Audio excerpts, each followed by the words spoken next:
Robot. This year got a little more busy, more people, more crazy. But this year was definitely double the craziness to me. It felt that way. Whoever shows up earlier gets to be first pick. But then we didn't expect 5 people to sleep overnight this year. Yeah, it's really fun. It was fun to put together, and the first person, I don't know if you heard, was in line at 4 o'clock yesterday. So that was like over 24 hours waiting for these Post-its. Every time there's some kind of an obstacle that shows up, we find ways to fix it. 3815. That's a special weird shaped list. Yeah, I'm really excited to have this. Are kind of like that. You can do whatever you want. Things like that kind of make me happy when I can do that, and this adds to the experience. Hello, my most amazing artists. These are some of the artists and artwork at the Giant Robot Gallery in LA, California during the Tiny Art Show or Post-it Note Art Show. Some people, as you see, even camped out for 24 hours waiting to get in because they get first pick of the Post-its. All of the Post-it notes on the wall in the gallery are for sale. Now, usually in an art gallery, artworks are probably over $100, even sometimes thousands of dollars. But at this Post-it note gallery, their goal was to make art for everyone and affordable. So all of the Post-it notes are around $25.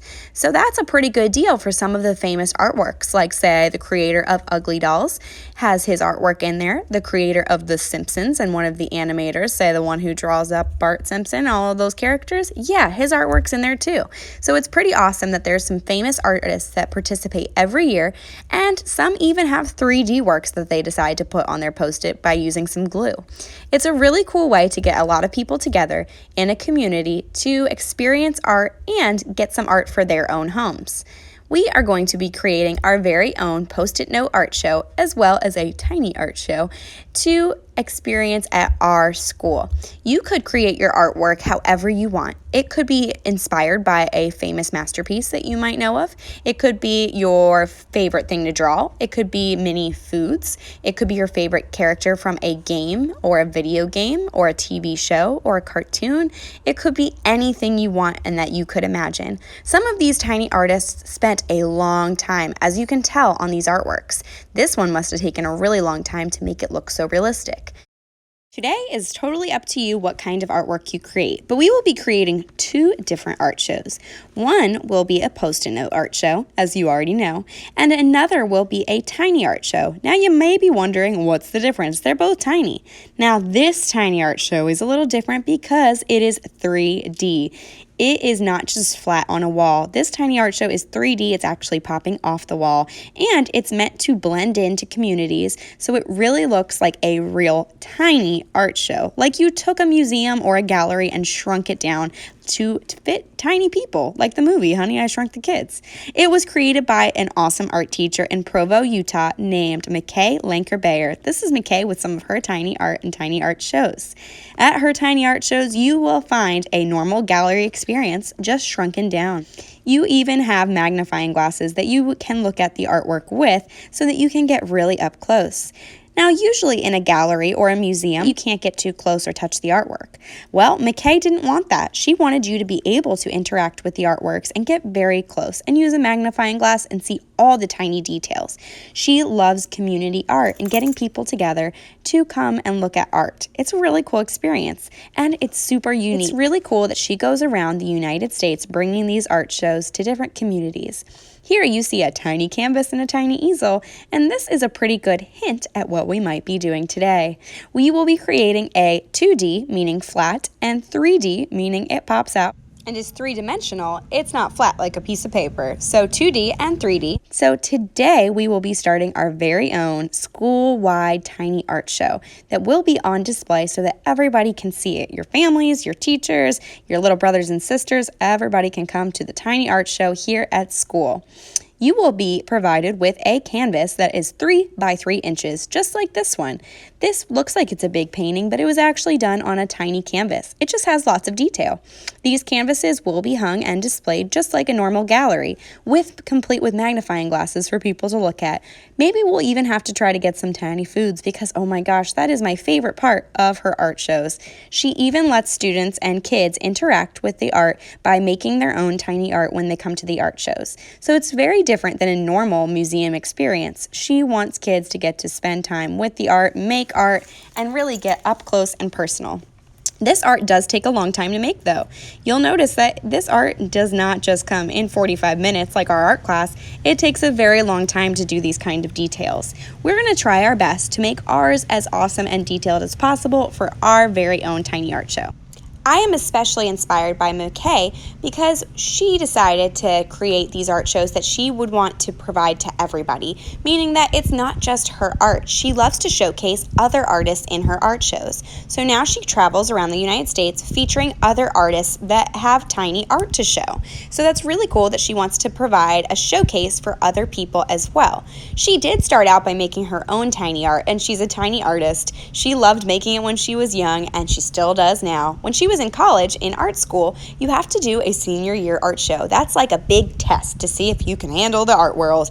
Well, she decided to make her art tiny, and then it became so popular that people started wanting to come and have tiny art shows. So now she has tons of people that line up out the door to come to her art shows. They are very crowded. Lots of people come together to enjoy them and enjoy the experience. So today, you will be getting a canvas that we can start making for our very own tiny art show.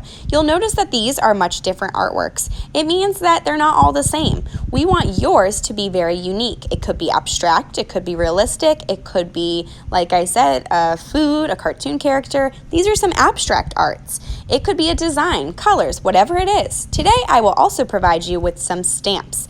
You are going to be practicing on a Post-it note before you get your canvas. A finished Post-it is going to be your ticket to get your canvas, to show me that you have planned and prepared to get your canvas. As you can see, these are all a whole bunch of stamps that I have had donated to the art room. These are going to be an option, but not required, for you to use on your tiny art. If you would like some inspiration, you could use some of our art sketchbook sticks with the idea prompts. You could use an iPad to give you some extra ideas. But I'm going to go ahead and decide to use a stamp.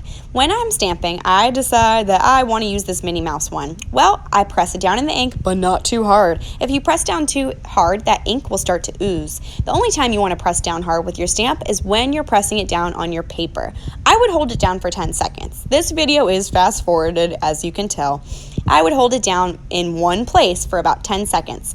It still might not come out perfect, and that's okay. You can always go back with Sharpie ink to fill in any missed spots of the stamp print.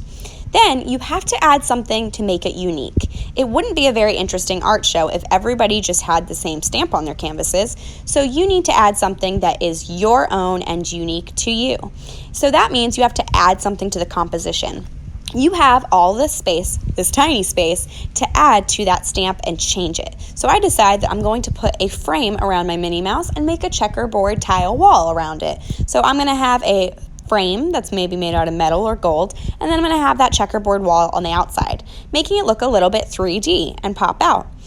I'm going to use a Sharpie to go over my lines after I sketch it with pencil. You can use as many Post-it notes as you would like today, but they will go into our Post-it note art show. So it's important that you still do your best work and outline and color everything, because this will go up in the Post-it show, the 2D flat show, and then you will be able to start on your canvas for the 3D part of our tiny art show. Still, everything you do, no matter how many Post-its, make sure it's your best work. We are not going to be throwing away any Post-its. Even if you decide, oops, I messed up that stamp, you're going to turn it into a beautiful oops, and we're still going to keep it. No wasted paper today. It can still be an awesome addition to our Post-it note art show. When you are finished with your Post-it note and you have your plan ready to go, you need to show me to get your canvas. Once you do have a finished plan that is unique, it's not just a stamp that you colored in and decided, okay, I'm ready to go. Remember, you have to add something unique to make it yours. It wouldn't be an interesting art show if everybody had the same thing. That wouldn't be an art show. That would just be everybody doing the same copy. That would be like a print. And that's what a stamp is. So you have to add something to that print, to that stamp, to make it unique. When you're stamping on canvas, it's a little bit harder. It's very important to wait for Miss Q to be able to help you out with that stamp on the canvas, because you really have to make sure you press down hard to transfer that ink from the stamp to the canvas. The canvas is a little bit wiggly, so you also never want to poke through it. If you press down way too hard, it could rip the canvas because it is just stapled on the back with wood. Also, keep in mind you only get one canvas. Canvas is expensive, and we are lucky to be able to be using it today, which is why you only get one. It's very important to have your plan that you love and you will be proud of that represents you before you get your canvas. Even if that takes a few tries on Post-its to get one that you love and are happy with, make sure you do it before you start on that canvas. After you do your stamp, if you are doing a stamp, then you're going to sketch with pencil. Remember, I encourage you to come up with your own ideas. If you want to do a sketch with pencil on canvas, make sure you do it. You can come up with your own composition, with your own ideas, with your own awesome drawings. I actually would prefer that instead of if you use a stamp. I'm just showing you how to use the stamp in this video because there's something new. You already know how to draw because you're an awesome artist, so you could absolutely do your own design on your canvas. This is just how to incorporate a stamp if you would like to use that new material. Remember, if you decide to say use a donut stamp, you can't just stamp that donut and trace it and color it in.